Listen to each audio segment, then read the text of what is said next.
नमस्कार प्यारे बच्चों। आज हम आपकी पाठ्य पुस्तक सामाजिक अध्ययन की पुस्तक हमारे अतीत का अंतिम पाठ जिसका नाम है स्वतंत्रता के बाद, इसकी अंतिम वीडियो देखने वाले हैं। प्यारे बच्चों, आपने पहले की वीडियोस में जाना कि जब भारत आज़ाद हुआ तो कौन कौन सी चुनौतियां सामने आईं, किस तरह से भारत की संविधान सभा ने संविधान का निर्माण किया और हमारे संविधान की क्या क्या विशेषताएं हैं ये हमने जाना। भाषाई आधार पर राज्यों का गठन किस प्रकार से हुआ ये भी हमने पिछली वीडियो में जाना। तो बच्चों, आज हम जानेंगे कि जब भारत स्वतंत्र हो गया तो उसके बाद भारत ने विकास के लक्ष्यों को प्राप्त करने के लिए किस तरह से कार्रवाई की। तो अच्छा, आप बताएं, जब भी हम घर में कोई काम करते हैं या कोई हमने फंक्शन करना होता है तो हम क्या करते हैं? हम सभी बैठ के एक योजना बनाते हैं। तो जो भारत इतने वर्षों की गुलामी के बाद आज़ाद हुआ था तो उस वक्त भी आवश्यकता थी एक योजना बनाने की, और यही उस वक्त के नेताओं ने किया। भारत के सामने चुनौती थी गरीबी से मुक्त कराने की, आधुनिक तकनीक एवं औद्योगिक आधार निर्मित करने करने की। यह भारत के सामने एक लक्ष्य था, क्योंकि जब भारत आज़ाद हुआ तो भारत में बड़े कम आधारभूत ढांचा यहां पर थे, लोगों के पास मूलभूत सुविधाएं तक नहीं थी।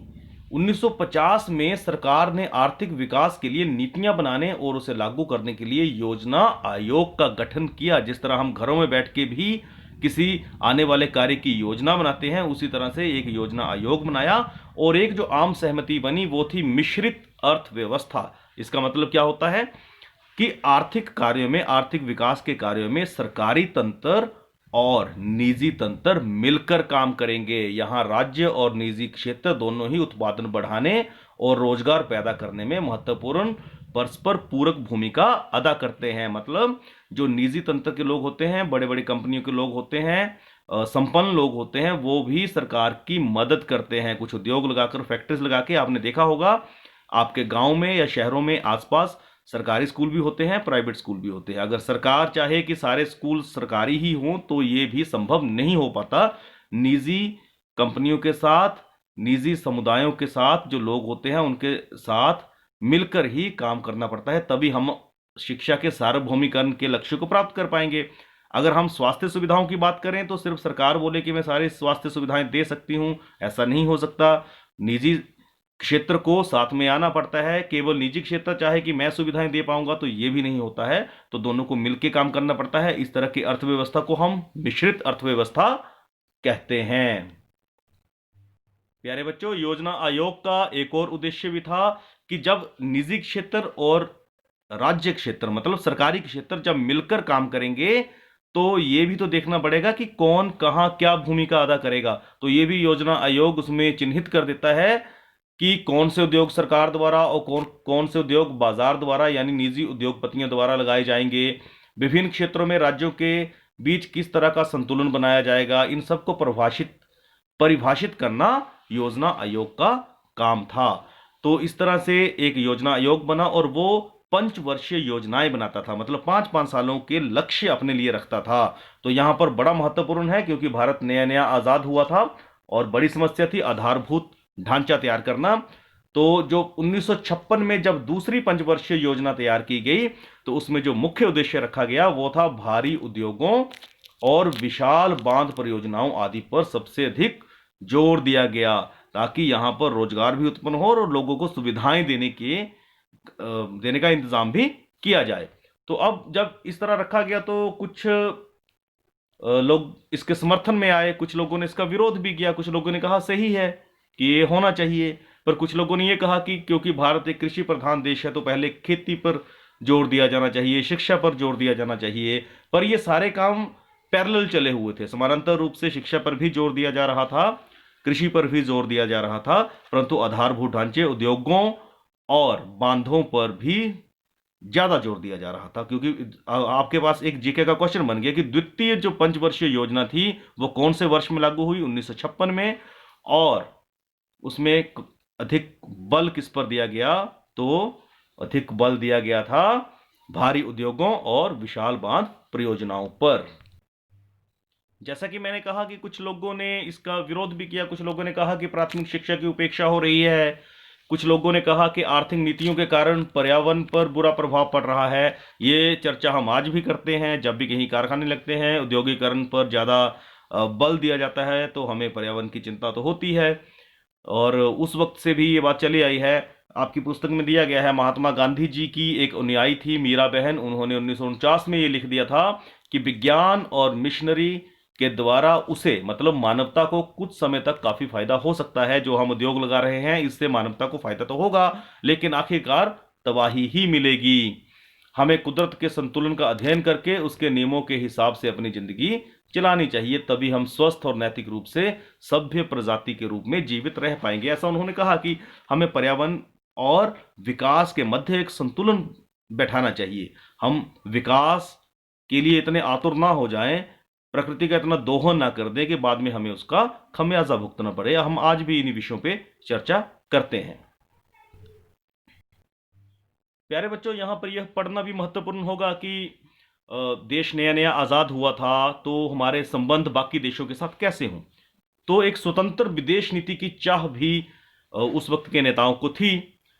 अब आप देखिए 1945 में जब एक अंतर्राष्ट्रीय संस्था संयुक्त राष्ट्र का गठन हुआ, उससे पहले दो विश्व युद्ध हो चुके थे। 1945 में जब संयुक्त राष्ट्र संघ का गठन हुआ तो उसके बाद अब तक कोई बड़ा विश्व युद्ध नहीं हुआ है, हालांकि छिटपुट घटनाएं कई देशों में होती रही हैं। तो हम कह सकते हैं कि संयुक्त राष्ट्र ने अपनी भूमिका बड़े अच्छे से अदा करी है। तो ये वो दौर था जब अभी कई महाशक्तियां उभर रही थी। और इस वक्त क्या पूरे विश्व में जो माहौल था 1950 और 60 के बीच में एक शीत युद्ध का माहौल बन गया था, क्योंकि अमेरिका और सोवियत संघ के बीच एक वैचारिक टकराव हो रहा था। मतलब सत्ता की लड़ाई हो रही थी। एक चाह रहा था कि मैं पूरे विश्व के ऊपर राज करूं, दूसरा चाह रहा था मैं करूं, मैं श्रेष्ठ हूं, मैं श्रेष्ठ हूं। अब ऐसे में भारत किसका साथ दे? भारत ने यहां पर एक नया विचार दुनिया के सामने रखा। उस वक्त भारत ने अन्य देशों मिस्र, युगोस्लाविया, इंडोनेशिया, घाना और भारत ने इनके साथ मिलकर एक गुट निरपेक्ष आंदोलन में दुनिया के देशों से आह्वान किया कि इन दोनों मुख्य सैनिक गठबंधनों में शामिल ना हो। मतलब ना अमेरिका का साथ दें, ना रूस का साथ दें, बल्कि दोनों से अलग रहकर गुट निरपेक्ष, मतलब दोनों में से किसी भी गुट के साथ नहीं जी, हम दोनों के साथ अच्छे संबंध, ना कहूं से दोस्ती ना कहूं से बैर, जो कहते हैं हम, तटस्थ रहना। यहां पे तटस्थ रहना हम ऐसा समझ सकते हैं कि ऐसा कहा कि तटस्थ रहें, परंतु तटस्थ रहने का मतलब ये नहीं कि हम अंतर्राष्ट्रीय मामलों से ही दूर रहें। इसका मतलब यह था कि हम इनकी जो महत्वाकांक्षा है उसका हिस्सा नहीं बनेंगे, इनके सैन्य प्रसार का हिस्सा नहीं बनेंगे, बल्कि हम एक साफ सुथरी, एक सुलह वाली भूमिका अदा करेंगे जिससे कि पूरे विश्व में शांति कायम हो। तो ये श्रेय भारत को जाता है। भारत ने ऐसी विदेश नीति बनाई जिसमें हम सबके साथ अच्छे संबंध बनाने में कामयाब रहे। और ये हम आज भी देखते हैं कि भारत के संबंध अमेरिका के साथ भी उतने ही अच्छे हैं जितने रूस के साथ हैं।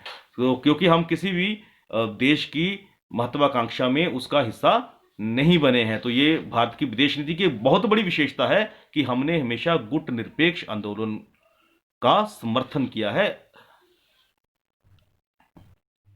प्यारे बच्चों, आपकी पुस्तक में लिखा गया है कि 15 अगस्त 2007 को हमने स्वतंत्र राष्ट्र के रूप में अपनी 60वीं वर्षगांठ मनाई।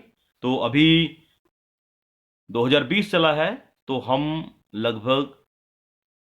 लगभग क्या पूरा बोल सकते हैं आप 73 वर्ष, आज़ादी को 73 वर्ष हो चुके हैं। तो अब हम अगर ये देखें कि हम कितना सफल हो पाए हैं एक लोकतांत्रिक राष्ट्र के रूप में, तो हम अपने आप को एक सफल राष्ट्र मानेंगे। क्योंकि क्या हुआ था, भारत अभी भी एक लोकतांत्रिक देश है। यह गर्व करने लायक उपलब्धि है। बहुत सारे विदेशी प्रेक्षकों का यह मानना था कि भारत एक देश के रूप में ज्यादा समय तक टिक नहीं पाएगा, क्योंकि भारी जनसंख्या थी, बहुत बड़ा देश था। इतने बड़े देश को इतने सालों तक बांध के रखना, ये उस वक्त के जो थिंकर्स थे, वैचारिक लोग थे, उनको ये बात हजम नहीं हो रही थी। उन्होंने कहा था कि शायद भारत ज्यादा दिन तक टिक नहीं पाएगा, क्योंकि हर क्षेत्र कोई भाषा के आधार पर अपने लिए अलग राज्य मांग रहा था, कोई धर्म के आधार पर अलग जातियों, धर्मों, समुदायों के लोग यहाँ पे रहते थे। परंतु इतने वर्षों बाद भी भारत एक संगठित राष्ट्र के रूप में सफल हो रहा है। यहाँ पर लगभग 13 आम चुनाव हो चुके हैं, ये 2007 की बात हम कर रहे हैं। उसके बाद आप देखिए 2 चुनाव और हो गए हैं। यहाँ पर प्रेस स्वतंत्र है, स्वतंत्र न्यायपालिका है, भाषा की विविधता है, परंतु ये कभी भी राष्ट्र एकता में रुकावट नहीं बनी है। बहुत बड़ी हमारे पास आर्मी भी है। अ, हमारी जो सेनाएं हैं 3 है, जल सेना है, थल सेना है, वायु सेना है। तो एक बहुत बड़ा देश है भारत, जो सफलता की ओर अग्रसर है। हालांकि कुछ एक छोटी मोटी घटनाएं होती रहती हैं, कभी कुछ दंगे हो जाते हैं, कुछ कुछ स्वार्थों की वजह से ऐसे काम हो जाते हैं, पर फिर भी हम ये कह सकते हैं कि जो भारतीय संविधान है उसने भी अपनी भूमिका का बहुत अच्छे से निर्वहन किया, क्योंकि भारतीय संविधान ने पूरे देश को बांध के रखा और विकास के पथ पर अग्रसर किया। और एक बड़ी जिम्मेवारी हम और आप जैसे लोगों पर आती है कि हम शिक्षा ग्रहण करें, अच्छे से अपने देश की संस्कृति और देश के दर्शन को समझें, और आने वाली पीढ़ियों को भी समझाएं कि हमें अपने देश के विकास के लिए योगदान करना है। तो इन्हीं शब्दों के साथ आप सभी का सिलेबस बेटा खत्म हो गया है। तो अगली वीडियोस में हम दोहराई शुरू करेंगे। तब तक के लिए जय हिंद, जय हिमाचल।